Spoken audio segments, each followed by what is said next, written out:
AG2R La Mondiale, le contraire de seul au monde.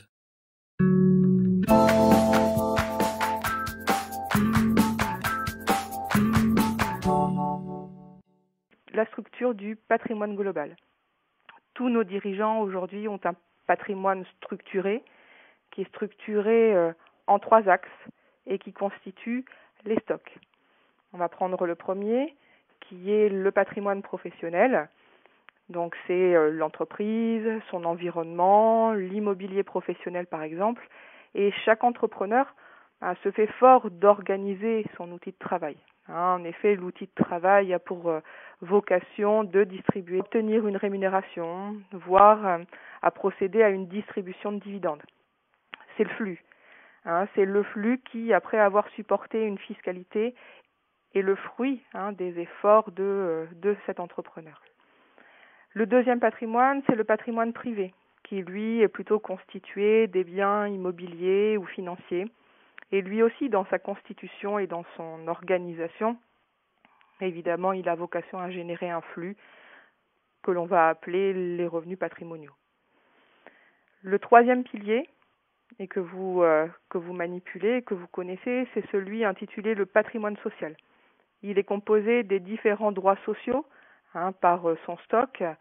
Sa composition, son organisation est souhaitée ou subie et elle est constituée des charges sociales obligatoires et facultatives qui sont payées tout au long d'une carrière de dirigeant d'entreprise et qui va générer elle aussi des revenus sociaux.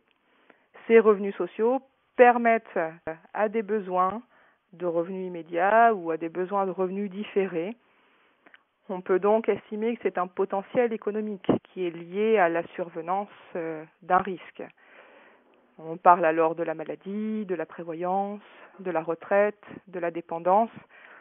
Ce patrimoine assure les risques imprévisibles tout au long d'une vie, tant sur les besoins en revenus immédiats que sur les revenus différés. Évidemment, une fiscalité aussi s'applique lors de la perception de ces revenus. On a ainsi une visibilité globale sur les conséquences sociales et patrimoniales que peuvent générer un statut social, une cessation d'entreprise, une cessation d'activité. Et c'est donc important, d'autant que dans ces 3 patrimoines, il y a des interactions évidentes et importantes en cas de mutation. Une chose est certaine, quand on regarde cette structure patrimoniale, c'est qu'un jour, ce patrimoine professionnel ne sera plus par la transmission de l'entreprise, transmission gratuite, une transmission onéreuse ou quelque chose de mixte.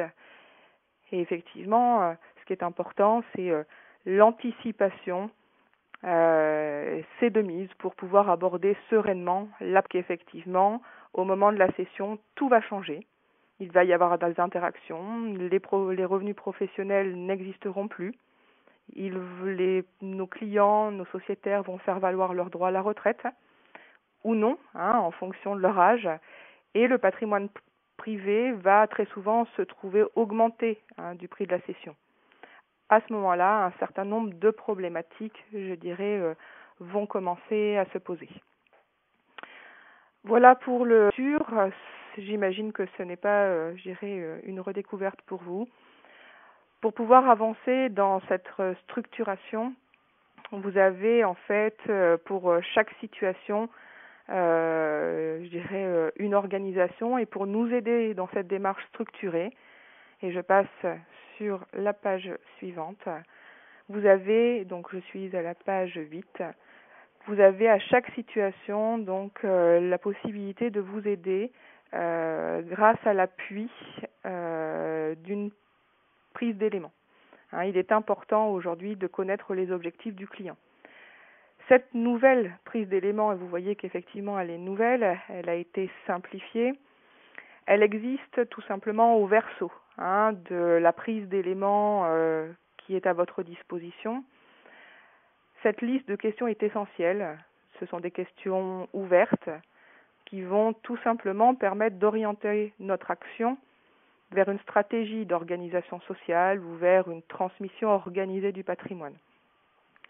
Vous trouverez donc en fait, et vous le voyez sur la partie droite du schéma, vous retrouverez cette nouvelle prise d'éléments, plus simple que celle que vous connaissez, je vous l'ai dit, soit dans la RDG avec votre accès privilégié, puisque si vous êtes inscrit aujourd'hui, c'est que vous avez fait partie des conseillers formés Théo, et donc vous avez un accès privilégié dans le RDG sous la bannière en fait Confort Théo. Ou alors, vous pouvez tout simplement retrouver cette prise d'éléments dans Optimum. Vous connaissez présentation et documentation, et vous retrouverez en bas de cet onglet un espace transmission d'entreprise. Ces questions, c'est un cœur de questions, au-delà des 4 questions essentielles sur lesquelles nous avons pu travailler lors de nos formations. Voilà, vous pouvez donc les 4 questions essentielles qui sont le à qui on vend, à qui on donne, quand, combien, comment. Ces questions en fait sont structurantes, vont permettre d'aller dans l'étape, je dirais l'étape suivante. C'est, vous la reconnaissez également, une ligne de vie avec une méthode d'analyse par période de vie. De façon visuelle, cette méthode d'analyse par période de vie est structurante. Elle est structurante pour le client parce que ça lui permet effectivement, en visualisant ce qu'il n'a ou ce qu'il n'aura plus, de savoir où il va, de savoir aussi pour le conseiller, c'est structurant pour le conseiller parce que c'est un potentiel de vente à venir. On en reparlera ensuite et c'est l'objectif de la formation d'avoir un reste net après session pour pouvoir envisager de répondre aux différents objectifs. Et puis cette méthode d'analyse est également structurante pour, je dirais, les conseils dans votre interprofessionnalité, pour éviter tant fiscal que social, et nous verrons effectivement que notamment ces 2 thèmes ont un lien, ils sont intimement liés, on le reverra, on verra effectivement pourquoi. Maintenant qu'on sait effectivement un peu où on va, que nous pouvons faire appel aussi à l'Artéo, il est important de savoir quel cash on pourra disposer au moment en fait de cette session d'entreprise. Pour aller un tout petit peu plus loin sur cette méthode d'analyse, je souhaitais vous faire part effectivement donc d'un tableau, un tableau de synthèse qui est effectivement une étape suivante par un exemple. L'exemple c'est Monsieur Testu, vous le voyez ici. Donc nous sommes à la page 10. Où effectivement nous allons essayer de donner une vision à ce monsieur sur son revenu futur et comment il va pouvoir vivre demain. C'est en posant les questions préalables que vous allez pouvoir construire ce tableau. Et on le voit ici, si vous regardez sur la gauche de ce tableau, différents postes sont mentionnés. Vous avez le poste des revenus, le poste des charges. Doivent se regarder également les objectifs des revenus. Alors on peut partir des revenus soit nécessaires, soit souhaités par notre client, notre sociétaire. Et évidemment, ce tableau va nous permettre de faire une comparaison entre les besoins en revenus et les revenus sur lesquels il pourra s'appuyer effectivement du fait de sa situation. Ça va tout simplement nous permettre de déterminer les manques. Ces écarts obligent soit à revisiter les besoins, soit à réorganiser le patrimoine. Alors dans cet exemple, on donne une vision à notre client sur son revenu dans le futur et comment vivre demain. Vous le voyez, 3 colonnes qui correspondent aujourd'hui, je dirais, à des périodes de vie identifiées. La première, qui est intitulée donc court terme, où vous voyez 2016-2019, permettent effectivement, en fonction donc ici du contexte, de voir que nous sommes dans le cadre de la vente de l'entreprise et on précise que Marc va être rentier. Effectivement, des manques sont constatés du fait de cette opportunité. Vous l'avez vu, je vous le rappelle, lors des diverses formations, vous avez affaire à plusieurs, je dirais, types de cédants. Des cédants rentiers, des cédants plutôt opportunistes qui, eux, vont reprendre une activité par ailleurs, ou des cédants qui vont partir en retraite. Alors quand les manques constatés vont être comblés par, je dirais, des équivalences d'épargne, très bien. Soit effectivement il y a des capitaux existants, soit on va s'attacher à voir ce que la vente, la cession de l'entreprise pourra générer comme, je dirais, comme stock nous permettant d'avoir les flux. Est-ce que cette vente sera suffisante? Est-ce que le besoin en financement va permettre de répondre aux objectifs identifiés de notre client? Y a-t-il des épargnes?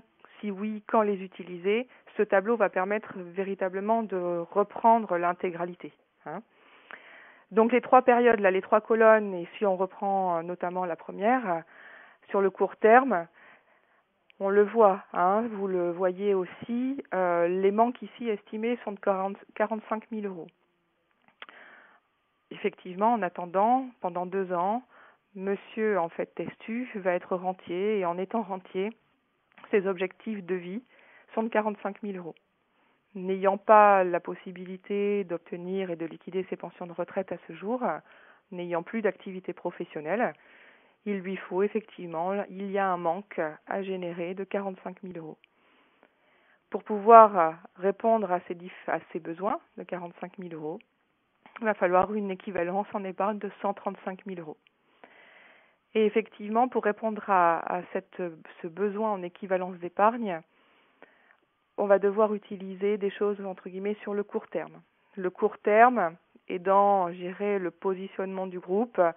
Je dirais, on se refuse à pouvoir prendre des capitaux sur des supports uniquement sécurisés. On va aller chercher, évidemment, et on le voit chez lui, des capitaux existants qui vont permettre de répondre à ces problématiques de court terme. Une deuxième partie de vie, 2019-2026, où Marc sera retraité. Là, on est plutôt sur du moyen terme. Sur du moyen terme, donc, il pourra prétendre à 32 000 euros de revenus. Ces revenus seront fiscalisés. Il y aura donc un reste net.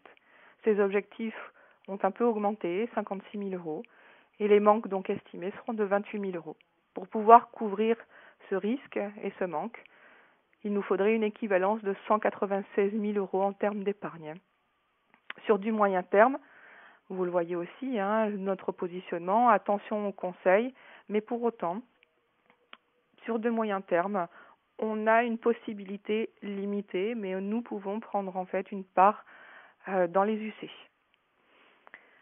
La troisième partie de vie, qui est plutôt sur le long terme, et ayant préalablement sur le court terme et moyen terme fait appel surtout à des capitaux existants, nous allons pouvoir en fait remployer le prix de cession et la cession de l'entreprise. Vous le voyez tout en bas, entouré. La cession de l'entreprise est de 400 000 euros.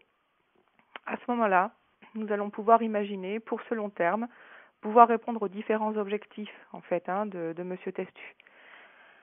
À savoir qu'effectivement, ces objectifs étant de 56 000 euros et ayant toujours les mêmes revenus en retraite, le manque est toujours de 28 000 euros. La capacité le besoin en épargne est ici estimé à 560 000 euros. Grâce à cette organisation et à ce long terme, c'est la possibilité, puisque les besoins ne sont pas immédiats, d'organiser une part plus importante aussi sur l'UC. En revanche, même si les capitaux, je dirais, existent, il faut bien mesurer et savoir s'ils sont suffisants et regarder le potentiel, je dirais, des capitaux qui vont être issus de la cession. Voir s'ils sont suffisants aussi, si on prévoit bien de venir les utiliser pour financer les besoins en revenus futurs. À ce moment-là, se pose donc la question de l'organisation de la cession. Est-ce que ce que notre client ou sociétaire imagine, est-ce que cette organisation de la cession est adaptée? On entend souvent la possibilité aussi de donner, de vendre. Un choix doit être fait pour pouvoir asseoir ces différents besoins en revenus futurs. Et donc, voilà, notre objectif est d'accompagner pour savoir déterminer quel serait le reste net, ce qui est possible de donner, ce qui est possible et ce qui est nécessaire de vendre. C'est un élément essentiel qu'il faut anticiper.